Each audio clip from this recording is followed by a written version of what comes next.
Shout out to Squarespace for sponsoring this video.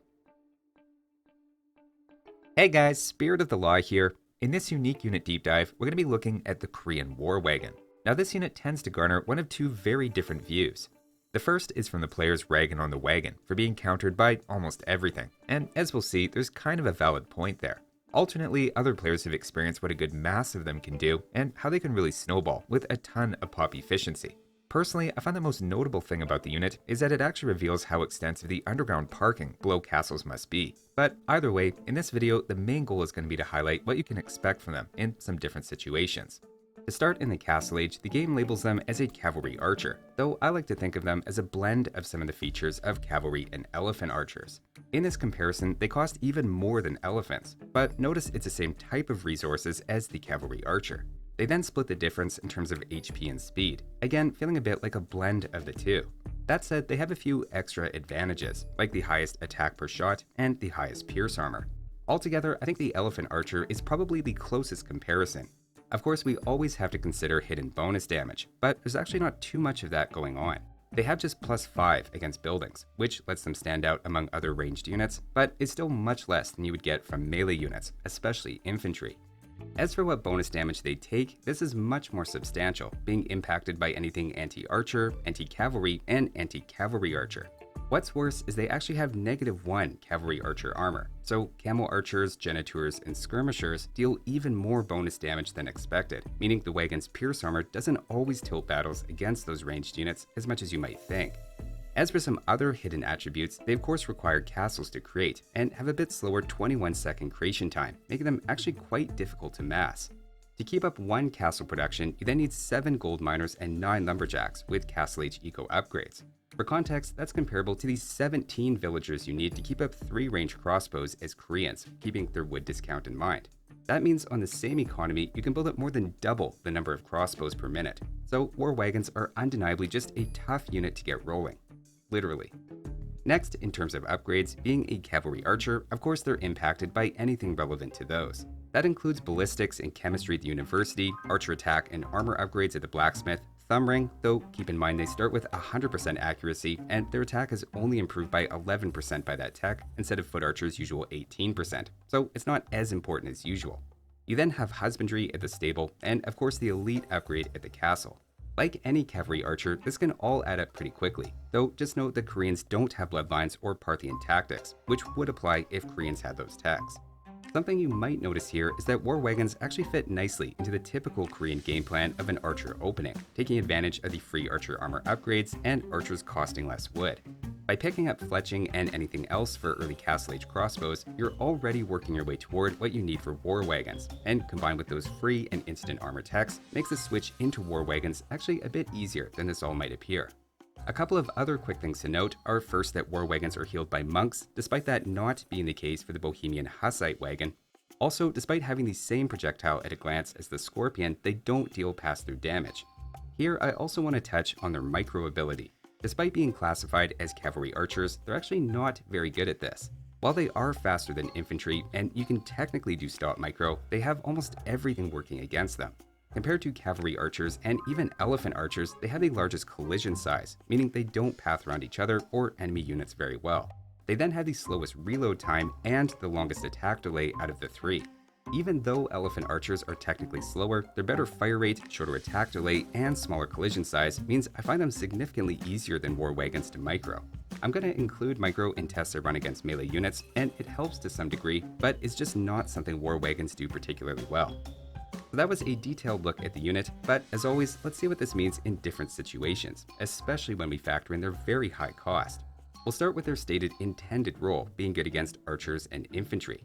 Here, they actually start out pretty solid. Against generic crossbows with balanced resources, the wagon's high HP and 3+2 pierce armor just tanks its way to victory, ending with 2/3 of their HP left over. That means from a balanced starting fight, the archers lose 3 times the war wagon's resources during the battle. Similarly, against cavalry archers, here we have them against top-tier Turk cavalry archers, again winning comfortably.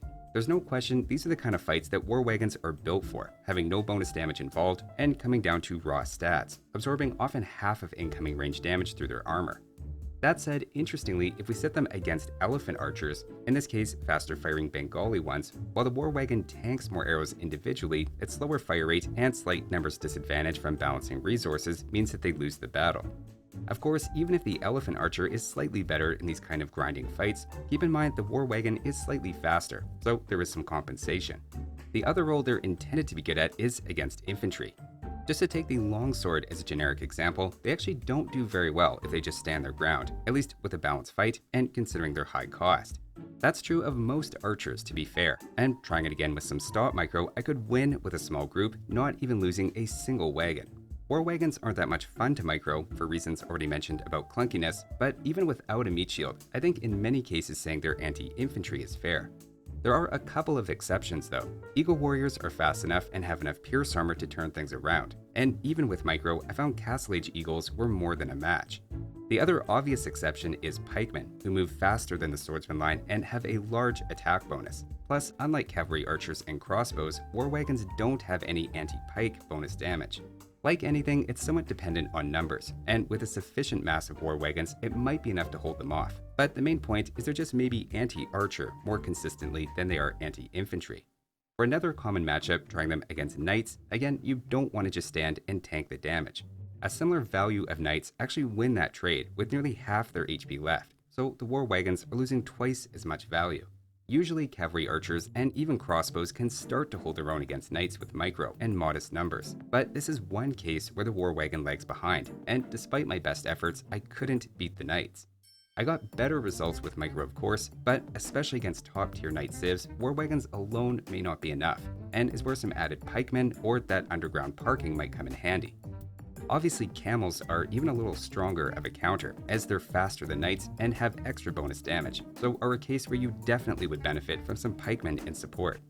Now, in the war wagon's defense, with a proper meat shield to block incoming cavalry, they're actually the hardest hitting out of some comparable ranged units. At the risk of overanalyzing though, correcting for their cost, dividing damage per minute by total resources to train each of these units, the crossbow and cavalry archer are technically giving you a bit more bang for your buck. Basically, the wagon hits hard, but maybe not quite hard enough to fully justify its higher cost, with even generic crossbows giving more damage for each resource spent.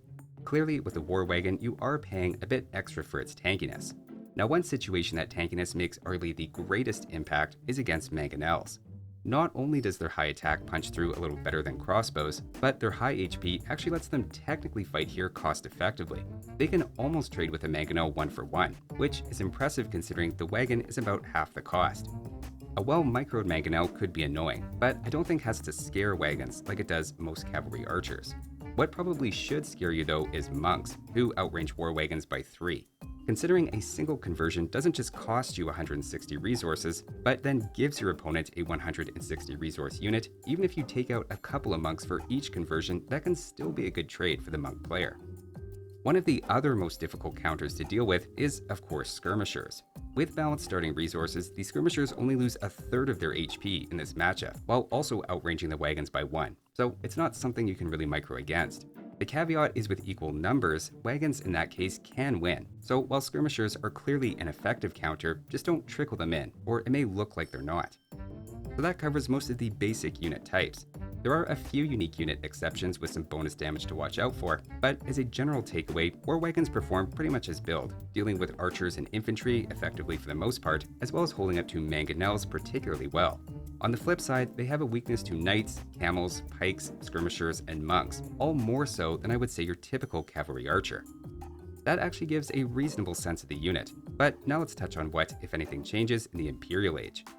Right away, they have a relatively expensive elite upgrade, costing more than 10 wagons worth of resources, but assuming you have the 1000 wood and 800 gold, it gives a few important benefits. The biggest might be more range, meaning you're no longer outranged by things like elite skirmishers, arbalesters, and can keep pace with onagers missing siege engineers. You then get 50 more HP and 1 more pierce armor, giving them a total potential of 8 pierce armor. The one quirk is they keep the same attack as in Castle Age, and while obviously Bracer and Chemistry will add +2 to your attack, offsetting an opponent's armor upgrade, if anything, this leaves you with a unit even more reliant on tanking its way to victory. To show how this all shakes out in context, if anything, they actually end up slightly better against archers, ending with 71% of their HP in this test, improving on their Castle Age result. Likewise, against Turk top-tier cavalry archers, they step up their performance again, showing the power of pierce armor as long as there aren't any incoming bonuses ignoring it. You then have basically the same issues prior against cavalry, where even hussars can beat them, especially without micro. But even with micro, I found are fairly effective. On a large scale, of course, paladin or especially heavy camel are an ever-present threat to unprotected wagons, and clearly mixing in some halberdiers can be a good idea against good cavalry civs. Again though, standing beside some other Korean ranged options, they're actually giving you decent damage population-wise. And in the late game, that's really the argument for them, even if from a resource perspective, you're paying a premium for some tankiness. The upside is again against the Mangonel line, where they're surprisingly solid against onagers, and can even win with equal resources, which is absolutely not something you want to try with a similar value worth of Korean arbalesters. Now one quick point I want to make, especially in Imperial Age, is against Skirmishers. Of course, as expected, with balanced resources, it's a total landslide for elite Skirmishers. But the later things go on, the less likely it feels that you're going to get these 3-to-1 ratios of units, especially in team games. Once everyone has their 120 or 130 villagers and trade carts, going Skirmishers against War Wagons no longer feels like a winning play. If the Skirmisher numbers are only 50% greater than the War Wagons, for example, obviously they cost less, but War Wagons can start to take this pretty comfortably. Even outnumbered 2-to-1, they aren't stopped, and whether you see War Wagons as an easily countered unit or as a cog in the Korean death ball can start to shift in the late game when population limit becomes a factor. The same can be said of halberdiers, where with balanced resources, wagons perform pretty terribly, but with equal numbers or a buffer of infantry in front, the War Wagon can start to get the job done. In fact, to that point, let's talk about some potential unit pairings to put alongside the War Wagon, which, as we've seen, doesn't always work as a standalone unit. The first obvious one we already touched on is Korean discount halberdiers, costing half the usual wood. This is tempting, as it seems to fix their weakness to cavalry, and it's nice to have a cheap filler unit to combine with your very expensive war wagons. The main problem with this is just that both units take bonus damage from skirmishers, so cavalry and skirmisher is a tricky combo to fight. If you go with this, consider swapping out a few war wagons for onagers to deal with any skirmishers. And for me in the Imperial Age, this is the classic Korean team game composition, especially thanks to their onagers' extra range. The more gold-intensive version of this is to then use the champion instead of halberdiers, if you're not as worried about being anti-cavalry. The main reason I would favor War Wagon here instead of Korean arbalester or hand cannon as the supporting unit would be for the pop efficiency and tankiness against enemy onagers. Another tempting unit to pair with War Wagons is actually the Hussar. Koreans, of course, have terrible Hussars, missing bloodlines, armor, and attack, but it's still something to deter enemy skirmishers and siege, while your onagers and War Wagons DPS can work their magic. Arbalester and Hussar maybe makes a bit more sense in 1v1 to make your resources last longer, but follows the same general idea. Unfortunately, the Hussar, War Wagon, and Siege composition doesn't explicitly take advantage of your infantry and archer discount bonus. It's one of those bonuses that can really add up and save a lot of wood, and even technically applies to War Wagons as well, which are 200 wood each in the game files instead of the 100 wood they cost in practice. Obviously, you can use those wood savings however you like, but last time I played Black Forest, I used them to kickstart opening a luxury rustic hotel called Spirit of the Lodge. My new business even has a great website thanks to this video's sponsor, Squarespace.